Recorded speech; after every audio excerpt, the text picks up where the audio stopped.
Un Chinatown en plein Marseille, c'est possible, les détails dans ce 18-18.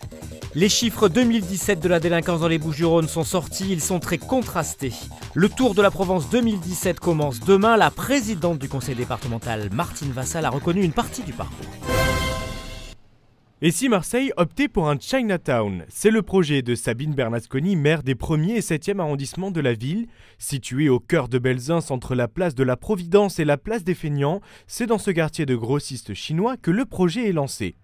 En fait, c'est transformation d'un quartier de commerce de gros par les commerçants eux-mêmes pour commencer le processus d'amorçage, pour donc passer de gros à commerce de détail et développer autour donc toute l'identité d'un quartier chinois. Un quartier chinois qui vient dans une idée de mettre Marseille au niveau des standards internationaux, puisque c'est vrai que dans les grandes villes internationales, il n'est pas rare de trouver le Chinatown. Dans un premier temps, le but est de tisser des liens avec le consulat de Chine. Pour le moment, les commerçants de la rue Nationale ou encore ceux de la rue Tapis Vert ne sont pas prêts à faire évoluer leur activité. Pour l'instant, nous restons en tant que grossistes. Pour les collègues, c'est pareil. Ils veulent garder les deux en attendant que les clients prennent l'habitude de venir au MIF.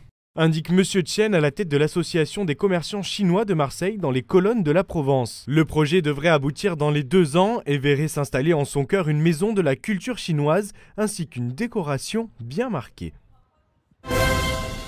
Les chiffres 2017 de l'insécurité dans les Bouches-du-Rhône ont été présentés ce matin. Les résultats sont contrastés. C'est une baisse de la délinquance générale qui est continue depuis 5 ans et qui s'est confirmée cette année de manière assez forte.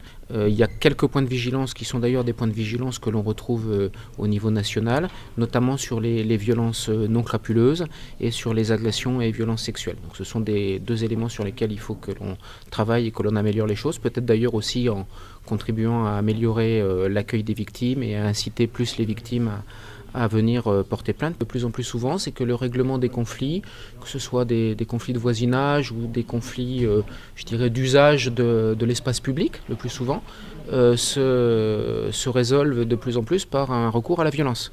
Et on note notamment de ce point de vue-là un usage des armes blanches qui a tendance à se développer assez fortement. Il y a un autre critère qui illustre ce phénomène, c'est celui des outrages ou des violences contre les personnes dépositaires de l'autorité publique. Ils sont confrontés de plus en plus à une agressivité de la part des citoyens qu'ils sont amenés à contrôler. J-1 avant le Tour de la Provence. La présidente du conseil départemental Martine Vassal à vélo avec l'équipe d'Elco Marseille-Provence pour un dernier repérage. On n'est pas allé jusqu'en haut d'Espigouli, hein. Il y avait beaucoup trop de vent, mais ça fait du bien et surtout c'est une équipe super. Du vélo. Oui, je fais du vélo plutôt en saison estivale plutôt qu'en saison hivernale, mais c'est vrai qu'aussi l'hiver c'est agréable quand on est bien équipé, ça passe. Il y a ce Tour de Provence, le département l'a voulu avec la Provence. Ça a été un gros succès depuis les 2 dernières éditions. Ça prend de l'ampleur. Cette fois-ci, c'est sur 4 jours. Donc on est très fiers de pouvoir montrer de très beaux paysages. Les paysages de la Provence qu'on aime, qu'on adore et qu'on veut faire partager aujourd'hui au département entier, à la région entière, à la France entière et bientôt au monde entier parce que ça va être une très très très belle opération. Oui.